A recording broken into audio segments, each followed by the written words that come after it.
ਸਤਿ ਸ਼੍ਰੀ ਅਕਾਲ। PNCN ਦੇਖ ਰਹੇ ਸਾਰੇ ਹੀ ਦਰਸ਼ਕਾਂ ਦਾ ਖਬਰਾਂ ਦੇ ਇਸ ਬੁਲੇਟਿਨ ਵਿੱਚ ਸਵਾਗਤ ਹੈ। ਸ਼ੁਰੂਆਤ ਕਰਾਂਗੇ ਹੈਡਲਾਈਨਸ ਦੇ ਨਾਲ। ਬ੍ਰਿਟਿਸ਼ ਕੋਲੰਬੀਆ ਤੋਂ ਵੀਕਐਂਡ ਮਗਰੋਂ ਕੋਵਿਡ-19 ਦੇ ਕਰਕੇ ਮੌਤਾਂ ਹੋਣ ਦੇ 20 ਨਵੇਂ ਮਾਮਲੇ ਆਏ ਸਾਹਮਣੇ। ਨਾਲ ਹੀ ਦੱਸਾਂਗੇ ਤਾਜ਼ਾ ਹਾਲਾਤ ਦੇ ਬਾਰੇ ਹੋਰ ਜਾਣਕਾਰੀ। ਵਿਨੀਪੈਗ ਵਿੱਚ ਲਾਪਤਾ ਪੰਜਾਬੀ ਵਿਅਕਤੀ ਅਮਨਿੰਦਰ ਗਰੇਵਾਲ ਦੀ ਮਿਲੀ ਦੇਹ। ontario ਦੇ ਲੰਦਨ 'ਚ 14 ਤੇ 13 ਸਾਲ ਦੇ ਨਾਬਾਲਗਾ ਤੇ ਕਈ ਮਾਮਲੇ ਦਰਜ, ਜਿਨ੍ਹਾਂ ਦੇ ਕੋਲੋਂ $1 ਲੱਖ ਤੋਂ ਵੱਧ ਦੀ ਕੀਮਤ ਦੇ ਨਸ਼ੇ ਤੇ ਕਈ ਹਥਿਆਰ ਕੀਤੇ ਗਏ ਬਰਾਮਦ। ontario ਪੁਲਿਸ ਨੇ ਮੰਗਿਆ ਸਹਿਯੋਗ, ਕਰੀਬ $1 ਲੱਖ ਦੀ ਕੀਮਤ ਦਾ ਜੌਨ ਡੀਅਰ ਟਰੈਕਟਰ ਚੋਰੀ। ਆਟਵਾ 'ਚ ਮਦਰਸ ਡੇ ਮੌਕੇ ਇੱਕ ਘਰ ਦੇ ਵਿੱਚੋਂ ਨਵਜੰਮੇ ਬੱਚੇ ਨੂੰ ਚੋਰੀ ਕਰਕੇ ਦੌੜੀ ਔਰਤ, ਤਾਂ ਦੱਸਾਂਗੇ ਕਿਵੇਂ ਕੀਤੀ ਕਾਬੂ। ਲੋਅਰ ਮੇਨਲੈਂਡ ਵਿੱਚ ਪਿਛਲੇ 9 ਦਿਨ ਵਿੱਚ 7 ਥਾਵਾਂ ਤੇ ਗੋਲੀਆਂ ਚੱਲਣ ਦੇ ਮਾਮਲੇ। ਵੈਨਕੂਵਰ 에ਅਰਪੋਰਟ ਦੇ ਅੱਗੇ ਚੱਲੀ ਗੋਲੀ ਦੇ ਮਾਮਲੇ 'ਚ ਦਵਾਂਗੇ ਹੋਰ ਅਪਡੇਟ। ਇਸ ਦੇ ਨਾਲ ਹੀ ਬੁਲੇਟਿਨ ਦੀ ਸ਼ੁਰੂਆਤ ਕਰਦੇ ਹਾਂ। ਸਭ ਤੋਂ ਪਹਿਲਾਂ ਤੁਹਾਨੂੰ ਦੱਸਾਂਗੇ ਜੋ ਬ੍ਰਿਟਿਸ਼ ਕੋਲੰਬੀਆ ਦੀ ਸਿਹਤ ਅਧਿਕਾਰੀ ਨੇ ਜਾਣਕਾਰੀ ਦਿੱਤੀ ਹੈ ਕਿ ਇਹਨਾਂ 3 ਦਿਨ ਦੇ ਦੌਰਾਨ 20 ਨਵੀਆਂ ਮੌਤਾਂ ਦੇ ਮਾਮਲੇ ਸਾਹਮਣੇ ਆਏ ਨੇ। ਇਸ ਦੇ ਨਾਲ ਹੀ ਬ੍ਰਿਟਿਸ਼ ਕੋਲੰਬੀਆ ਵਿੱਚ ਕੋਵਿਡ-19 ਦੇ ਹਾਲਾਤ ਦੇ ਬਾਰੇ ਜਾਣਕਾਰੀ ਦੇਵਾਂਗੇ। ਬ੍ਰਿਟਿਸ਼ ਕੋਲੰਬੀਆ ਤੋਂ ਸਿਹਤ ਅਧਿਕਾਰੀ ਨੇ ਜੋ ਤਾਜ਼ਾ ਅੰਕੜੇ ਪੇਸ਼ ਕੀਤੇ ਨੇ, ਉਸ ਦੇ ਵਿੱਚ ਉਹਨਾਂ ਨੇ ਦੱਸਿਆ ਕਿ ਮਈ 7 ਤੋਂ 8 ਤੱਕ 596 ਕੋਵਿਡ-19 ਦੇ ਨਵੇਂ ਮਾਮਲੇ ਸਾਹਮਣੇ ਆਏ ਨੇ।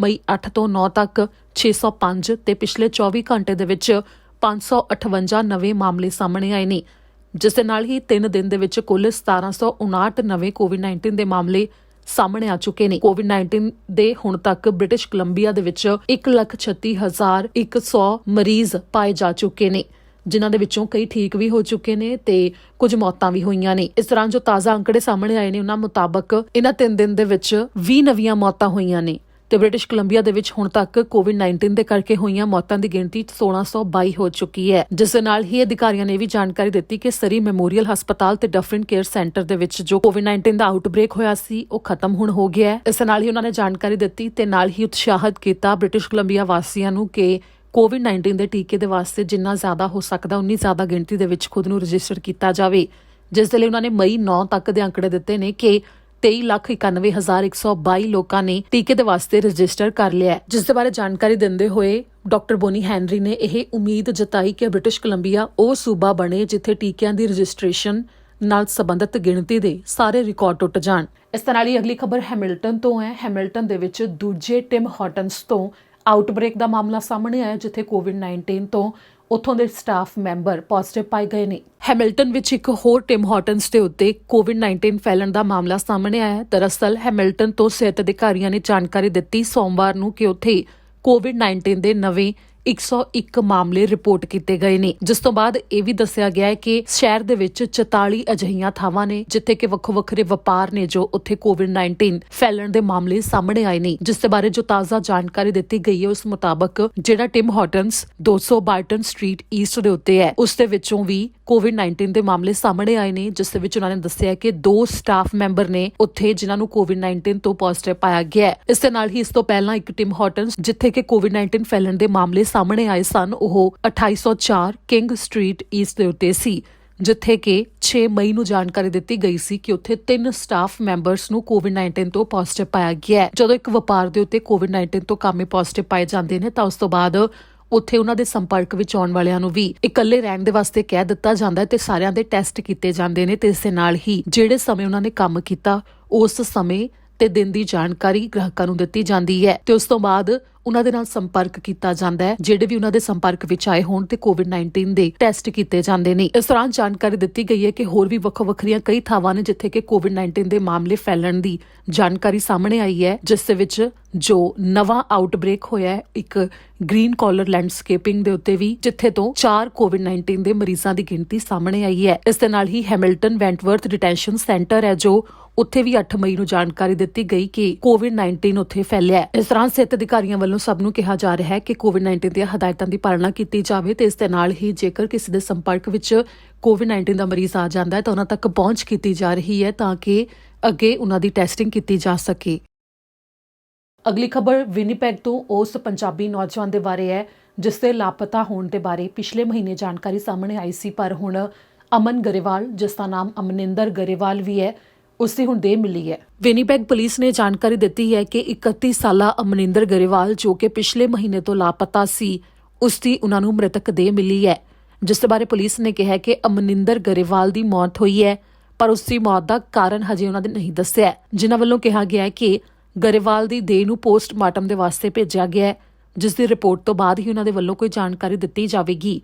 ਜਿਸ ਲਈ ਉਹਨਾਂ ਨੇ ਕਿਹਾ ਕਿ ਰੈੱਡ ਰਿਵਰ ਦੇ ਵਿੱਚੋਂ 8 ਮਈ ਨੂੰ ਉਹਨਾਂ ਨੂੰ ਅਮਨਿੰਦਰ ਗਰੇਵਾਲ ਦੀ ਦੇਹ ਮਿਲੀ। ਅਮਨਿੰਦਰ ਗਰੇਵਾਲ ਪਿਛਲੇ ਮਹੀਨੇ ਤੋਂ ਲਾਪਤਾ ਸੀ, ਜਿਸ ਦੇ ਪਰਿਵਾਰ ਦੇ ਵੱਲੋਂ ਜਾਣਕਾਰੀ ਦਿੱਤੀ ਗਈ ਸੀ ਕਿ ਉਹ ਆਪਣੇ ਫੋਨ ਦਾ ਬਿੱਲ ਭਰਵਾਉਣ ਦੇ ਵਾਸਤੇ ਗਿਆ ਸੀ ਅਪ੍ਰੈਲ 15 ਦੇ ਦਿਨ, ਜਿਸ ਤੋਂ ਬਾਅਦ ਤੋਂ ਉਹ ਨਹੀਂ ਦਿਖਾਈ ਦਿੱਤਾ। ਪੁਲਿਸ ਨੇ ਦੱਸਿਆ ਸੀ ਕਿ ਗਰੇਵਾਲ ਨੂੰ ਆਖਰੀ ਵਾਰ ਪੁਆਇੰਟ ਡਗਲਸ ਭਾਈਚਾਰੇ ਦੇ ਵਿੱਚ ਦੇਖਿਆ ਗਿਆ ਸੀ, ਜਿੱਥੇ ਕਿ ਕਾਫੀ ਪੁੱਛਗਿੱਛ ਵੀ ਕੀਤੀ ਗਈ, ਜਾਂਚ ਵੀ ਕੀਤੀ ਗਈ, ਪਰ ਉਸ ਦੇ ਬਾਰੇ ਪਤਾ ਨਹੀਂ ਸੀ ਲੱਗਿਆ ਤੇ ਹੁਣ 8 ਮਈ ਨੂੰ ਉਸ ਦੀ ਦੇਹ ਮਿਲ ਗਈ।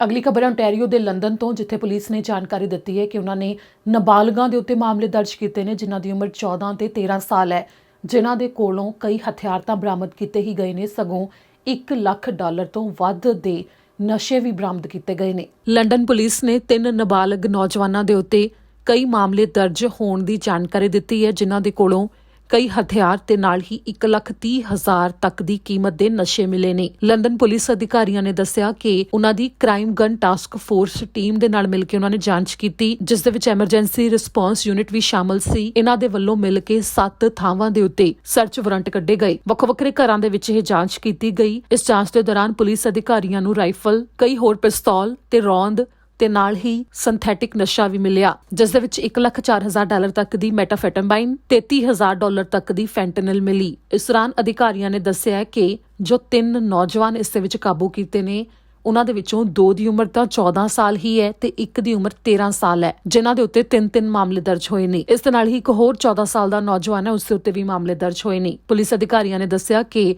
ਸੋਮਵਾਰ ਨੂੰ ਇਹਨਾਂ ਨੌਜਵਾਨਾਂ ਨੂੰ ਲੰਡਨ ਕੋਰਟ ਦੇ ਵਿੱਚ ਪੇਸ਼ ਵੀ ਕੀਤਾ ਗਿਆ। ਅਗਲੀ ਖਬਰ ਹੈ ਕਿ ਓਨਟਾਰੀਓ ਦੇ ਵਿੱਚ ਓਨਟਾਰੀਓ ਪ੍ਰੋਵਿੰਸ਼ੀਅਲ ਪੁਲਿਸ ਨੇ ਜੌਨ ਡੀਅਰ ਦਾ ਇੱਕ ਟਰੈਕਟਰ ਚੋਰੀ ਹੋਣ ਦੇ ਬਾਰੇ ਜਾਣਕਾਰੀ ਸਾਂਝੀ ਕੀਤੀ ਹੈ, ਜਿਸ ਨੂੰ ਲੱਭਣ ਦੇ ਵਾਸਤੇ ਸਹਿਯੋਗ ਦੀ ਮੰਗ ਕੀਤੀ ਹੈ।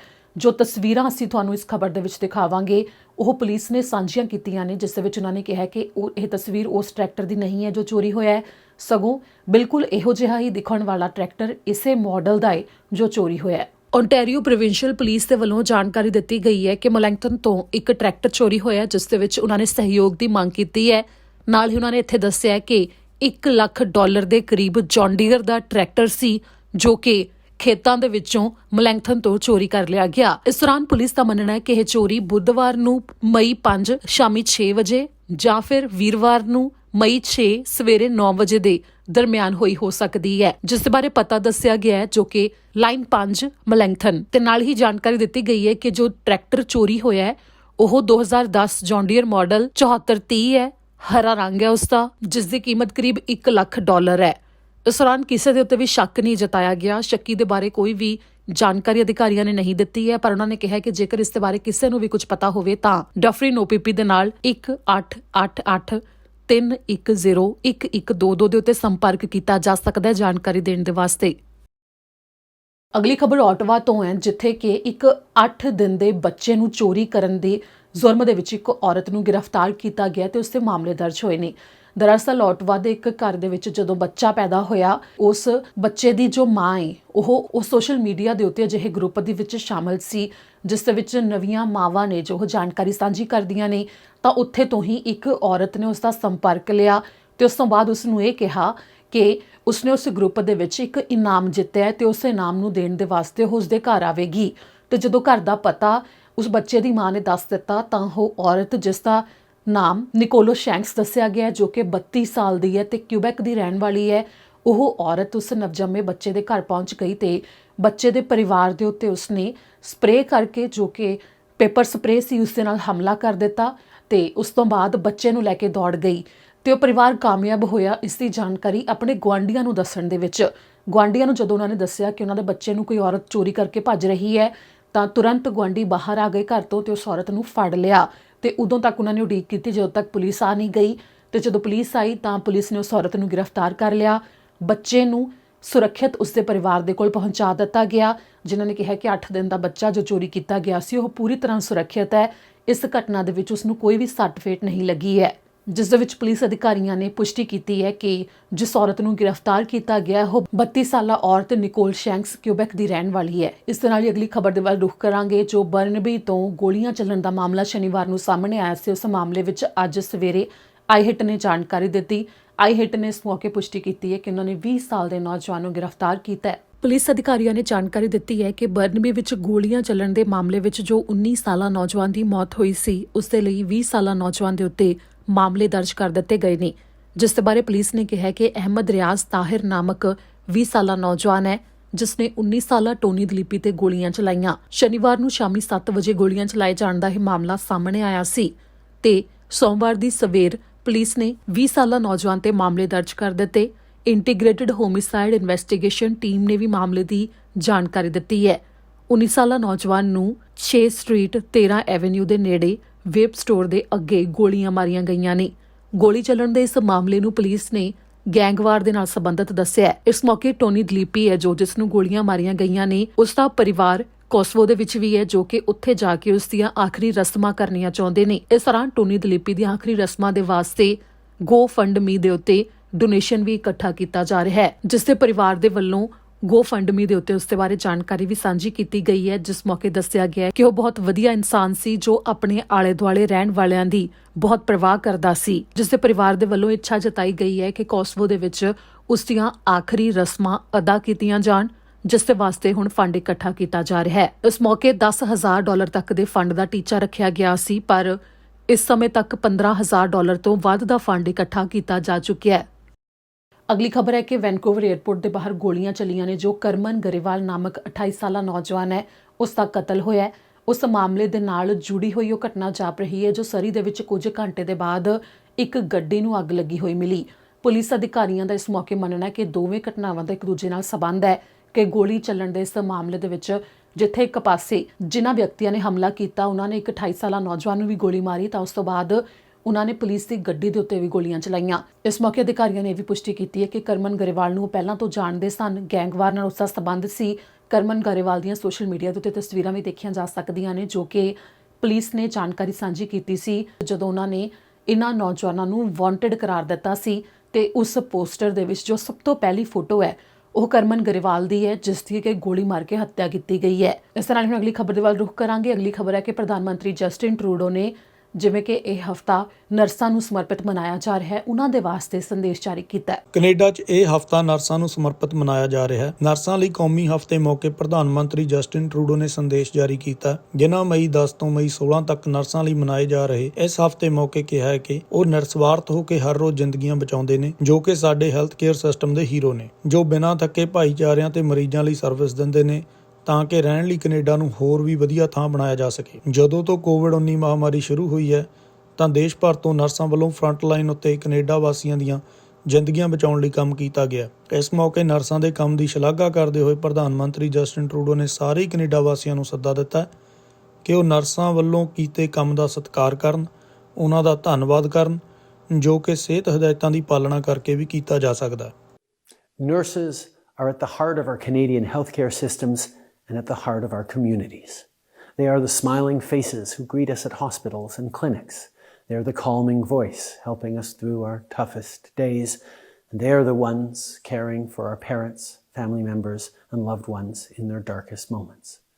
This week, we celebrate their hard work and success, and we thank them for their sacrifice and dedication to our communities and our country.